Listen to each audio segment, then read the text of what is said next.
Selanjutnya kita akan berbagi kesaksian yang indah, yaitu saat saudari kita Maria tadi menyanyikan lagu. Menyanyikan tentang Bapa. Ah, firman Bapa tak pernah terlambat. Sepertinya lagu itu seperti ini. Janji Bapa tidak akan terlambat. Dia terus menyanyikan lagu ini. Dan ketika lagu lain dinyanyikan, Saudari kita ini sangat terharu. Seluruh tubuhnya terasa panas. kesemutan, seluruh tubuh kesemutan. Lalu dia sangat terharu di dalam roh. Air matanya mengalir deras. Tidak bisa berhenti. Apa sebabnya?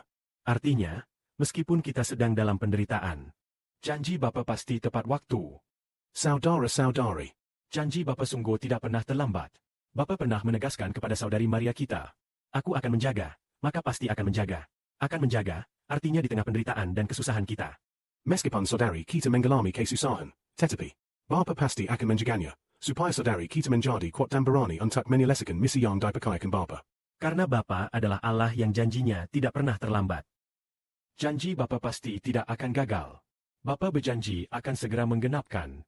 Supaya kerajaan kita segera berubah dari 5 menjadi kuat. Janji ini tidak akan terlambat. Karena ketika kita berkata bahwa janji Bapa datang tepat waktu, saudari kita langsung sangat terharu, hingga seluruh tubuhnya kesemutan. Maka kita tahu ini benar-benar berasal dari Tuhan. Tuhan sungguh menjaga kita, pasti menjaga kita. Dia berjanji tidak akan menunda. Hal ini dibuktikan dalam Wahyu, di mana seorang malaikat besar turun dari langit. Malaikat itu bersuara seperti guntur. Ia mengangkat tangan kanan dan kirinya, bersumpah kepada langit. Bersumpah kepada Allah kita. Apa yang ia sumpahkan? Ia bersumpah atas suatu perkara penting. Yaitu bersumpah, tidak akan ditunda lagi. Ketika sang malaikat ketujuh meniup sangkakala, rahasia Allah akan digenapi. Rahasia Allah adalah janji-janji Allah. Lalu, ketika malaikat ketujuh meniup sangkakala, apakah janji Allah sudah digenapi? Kuasa memerintah dunia telah diambil dari tangan iblis dan dikembalikan kepada Tuhan. Kuasa memerintah dunia, bahkan seluruh kuasa di surga telah dikembalikan kepada Tuhan Yesus Kristus. Dan bayi dalam Wahyu juga telah lahir. Dikatakan, Bapa telah berjanji melahirkan seorang bayi bagi umat manusia. Bayi yang lahir baru ini telah muncul. Maka kuasa penuh telah diberikan kepada kita. Janji Bapa pasti tidak akan gagal. Berapa lama lagi masa ini akan berlangsung? Kira-kira masih 10 tahun lagi. Dalam 10 tahun ini, kita akan mengalami penderitaan. Berbagai macam penderitaan. Tetapi Bapa pasti menyertai kita.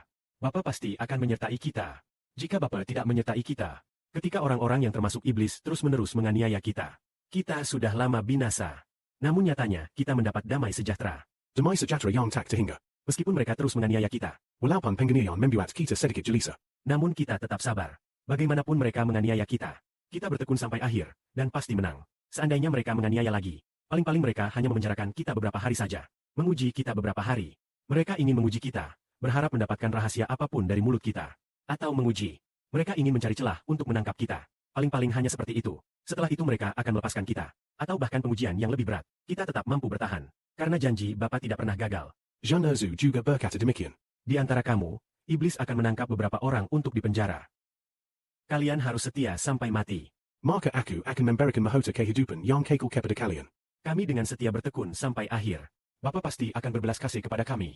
Dan mengasihani kami. Kami sangat percaya bahwa janji Bapa bukan sekadar kata-kata. Sebab ketika kami menyanyikan lagu ini, Saudari kami sangat terharu. Engkau membuatnya menangis. Seluruh tubuhnya terasa kesemutan. Dan ia pun memahami bahwa kita pasti akan mengalami penderitaan. Di dalam penderitaan ini, kita membangun bait suci di tengah penderitaan. Lalu kami juga teringat pada masa baptisan. Beberapa kali polisi datang mencari kami. Dan bahkan mengusir kami dari Chonghua. Dari situ kami pun menyadari. Dan lagi, ketika kami tiba di Zhengcheng, beberapa kali polisi juga datang. Hal itu membuat kami memahami suatu perkara yang ajaib, sungguh ajaib. Yaitu jika kita setia kepada Tuhan. Mengapa mereka terus-menerus datang mencari kami? Itu membuktikan bahwa kita mampu mengguncangkan kerajaan iblis. Semakin sering mereka mencari kita. Kukaplah bertikan sampai akhir. Bertikanlah dengan iman, kukaplah bertikan. Bayarkan kemuliaan diberikan kepada Bapa Surgawi.